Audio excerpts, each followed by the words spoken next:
Hello, this is Shakara Smith, and I'm interviewing Nina Pointer via audio. All right, Nina, could you introduce yourself? I am Nina Pointer and I am 70 years old. All righty. So, to start off, could you just tell us a little bit about yourself? Um, I still work. I've always been in the accounting industry. Um, I am very active. I'm a horseback rider. I don't know. What do you want to know? Well, no, that's actually really good. Something that we learned in class is that most people stop working around they say that men are retiring sooner than females, but it's more common now for women to keep a job. What do you think that has to do with?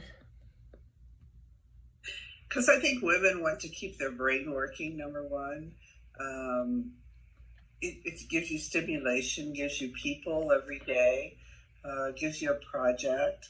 I don't think we necessarily want to work full time, 40, 60 hours a week, but we do enjoy the part time part of it. And is that why you continue to work, or is it because you just have a passion for your horses, or both? I just continue to work because of both, really.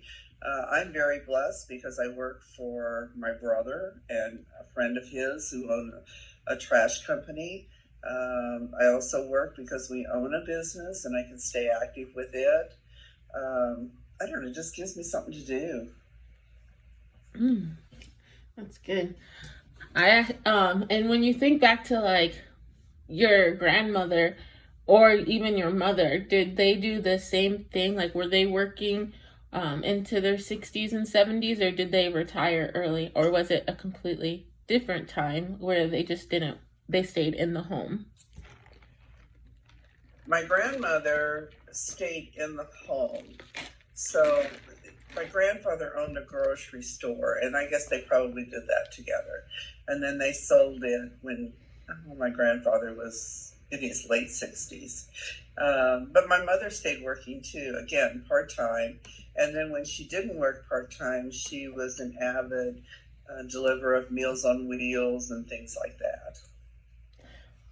I didn't even know that. That's interesting, actually. Meals on Wheels is a really great organization. And actually, going into that, um, so one thing that we've talked about is how a lot of older adults, I don't know if you can relate to this, or if you can't, if you know someone, but there's this thing where Social Security is supposed to be like supplemental income, but it has become like, half of the income, if not more, to help people survive. And then there is like Meals on Wheels. So I guess what I'm asking is, like, what is something that you wished they would have told you or educated you with as you got older, or I guess your friends, if they have to mainly live off of Social Security? I think my generation knew that we were going to have more than Social Security. So that's why we have tried to, through 401ks or through purchasing a business or having a business that we can continue. But it's interesting that you bring that up because uh, my father died before he was like 71. He was 5 years older than her. So as she retired, she did alterations for people. In other words, you would bring her the new dress you bought and she put the hem in the right place for you. Or the sleeves were too long and she shortened them. And she made a nice income doing that on the side because she knew her Social Security wasn't enough. Wow. Yeah, I definitely having taken this class, I feel more inclined and grateful that I'm starting my 401k now, at 22 years old, because I didn't realize, even though the poverty level has declined, like, more, I think that's only like less than 10% or 40%. I know that's quite a difference, but they're living above the poverty line now, which is good. um, but still, it's most people are using the Social Security for like over half their income, as I said, and that's pretty sad and scary if it just gets taken away. Exactly. And when you hear about them taking it away, and this is my whole thing, you pay into that. You pay for that. So if they took those funds and put them in a 401k or an investment plan versus using those funds at the government level, we would have enough. It would not go broke. And that's what people need to fight, and just to make sure that stays in place, because for a lot of people, that's all they have. And the last 3 years that they work, the way the rules are right now, is the last 3 years need to be your higher income in order for your Social Security to be higher. And of course, no one wants to like work harder like when they're about to retire. Exactly. But that's the way the rules are, you know. And I guess since we're talking about how people are working longer, so a lot of people, I don't know if you can speak for this personally, have at least one chronic illness. And so I guess what I'm wondering is, if you do have a chronic illness, you don't have to say it, but like, if you don't, what are some things you did for your health to keep, I guess, to keep you healthy? But if you do have like a chronic illness, what are you doing to manage it, and how does it affect your just like daily life? And I don't know that I have a chronic illness. I had AFib there for a while and I got it fixed. And now what I recognize is once you turn 70, everything starts to deteriorate a little bit faster. And so I started a walking program with my grandson. I try to eat more healthy, which is not things I did through the years. As far as, I don't have like diabetes or anything like that. So, which is good. Yeah. I feel like a lot of people, especially when we talked about the disparities with race, like minorities tend to have higher chronic illnesses, and I think it's up until like they tend to die off sooner, but if once you reach 70, the like gap between health kind of decreases, and they